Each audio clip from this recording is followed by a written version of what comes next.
Alright guys, I am back with my review of American Horror Story Coven, Episode 4, Fearful Pranks Ensue. And so far, this has been a pretty badass episode. It starts off in 1961, and we see these racist guys kill a black kid and they hang him. And Marie uses her voodoo powers to raise the dead. So all these zombies come and just kill these racist guys. They rip their guts out and all types of stuff happens, but it was a pretty awesome way to start the show off.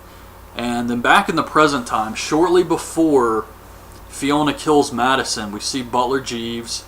He's having a tea party by himself. He's creepy. We're supposed to get that.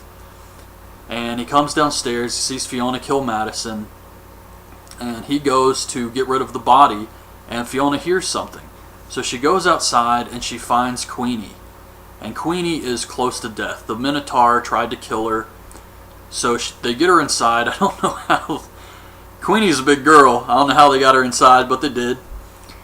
And Fiona has Cordelia try to heal Queenie, but her heart stops. So Fiona uses her supreme powers to bring Queenie back to life, but Cordelia says, we still need to take her to a hospital. And Fiona says that they can't do that. The last thing they need is the council coming and questioning their methods. So I guess we'll meet the Council of Witches soon, which should be really cool. And she says this is all Cordelia's fault for going to see Marie. And it showed weakness. So now they have like this turf war going on, kind of. And we see Marie cutting hair at her barber shop. She gets a package, and when she opens it up, it's the severed head of a bull or goat or something. I don't know what the fuck it was. So it's Halloween, and I really like how this show does like holiday themed episodes like Halloween and Christmas. But it's Halloween, and we see Kyle covered in blood banging his head on the sink. And Zoe says that he must be starving, so she goes downstairs to make something for him to eat, and she sees rat poison. And I guess she's thinking, I gotta put him out of his misery. This has gone on long enough. Or put this thing out of its misery. But when she goes upstairs to give him the food, he's gone. He escaped. She looks out the window, and he's nowhere to be seen.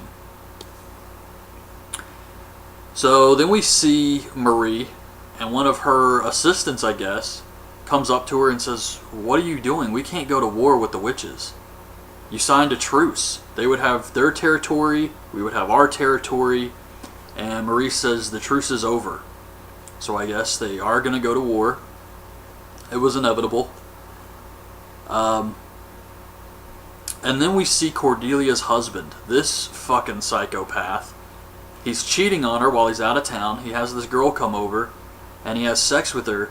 And then she starts talking about Halloween, and you get to dress up as someone you really want to be. And she asks him what he was last year, and he says himself, a monster. So I assume he's going to be some type of serial killer. So the Council of Witches has already shown up.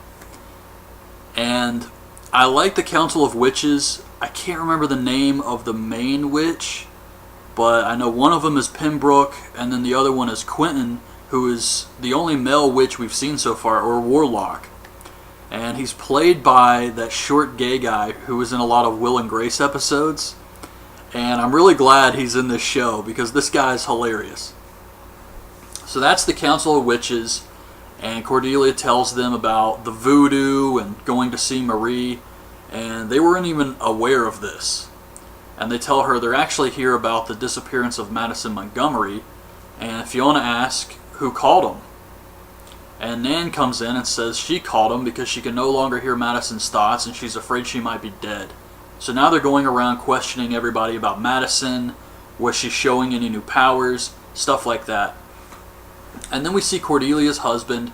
He's talking to that girl he had sex with, and she says that he's a government agent or something like that, which I don't know if that's a lie he just told her because they met on the internet and he was trying to impress her. But he just pulls out a gun and shoots her in the side of the head when she's not looking. So there's definitely something off about this guy.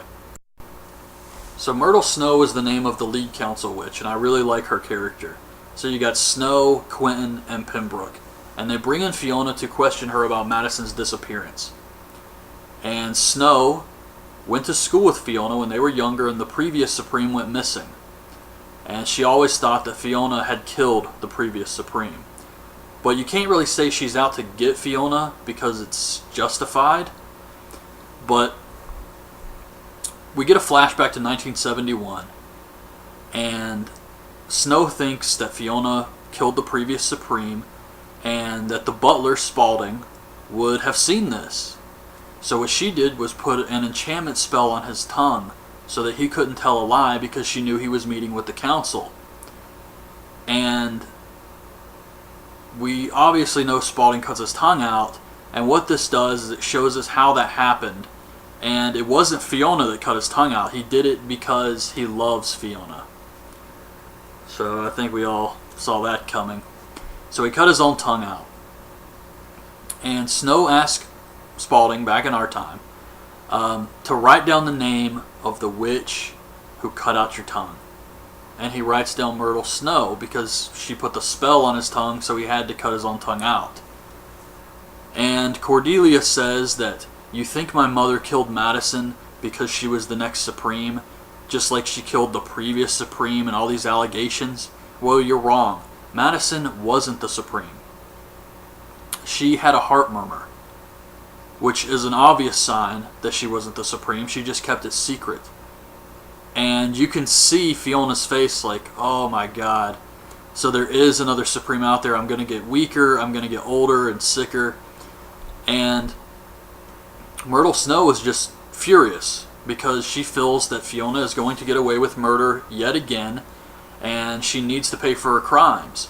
And what they were going to do is, if they did find Fiona guilty, they were going to burn her at the stake.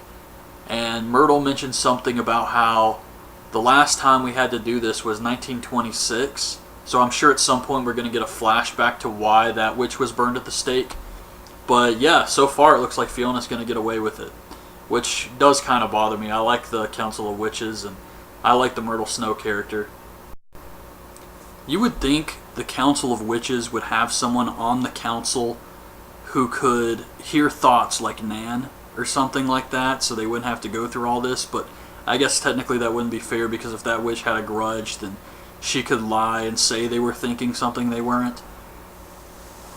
But anyways, we see Spalding has kept Madison's body, and he's playing dress up with it. So he's getting creepier. And Cordelia and Fiona go out to a bar and they're drinking. And Cordelia asks her, "Did you kill Madison?" And Fiona lies and says no. But she asks her who she thinks the next Supreme is. So she's trying to get more information out of her. And Cordelia drinks too much. She goes to the bathroom and throws up. And then when she's washing her hands, someone comes out in a black robe and throws acid in her face. This was awesome. I like Cordelia, but it just... Fiona getting away with killing Madison bothers me. And when she was standing up for her mom and saying she didn't kill Madison because Madison's not the next Supreme, even though she had no way of knowing, it still bothered me that she did that. And was like so defiant to the Council of Witches. But she gets acid thrown in her face, and then back at the house, you got Nan there, and Kathy Bates is handing out Halloween candy. Luke, the neighbor boy, comes over, and he's there to give some cookies to Nan. And then all of a sudden they get a knock at the door, and it's zombies. Well, it's actually Kathy Bates' daughters brought back to life. And then we see all these zombies outside coming to the house. So they're about to get attacked by a shitload of zombies that Marie brought back to life. This was awesome. So this is Marie's counterattack to the severed bullhead thing. So really looking forward to the next episode. But yeah, this was a good episode this week. Nothing to really complain about here. We got to meet the Council of Witches. We got to see the zombies. Cordelia gets acid thrown in her face. They give some more character development to the butler Spalding. So yeah, I really liked this episode. So that's my review. Hope you guys liked the video. Leave your thoughts on this episode in the comments, and thanks for watching.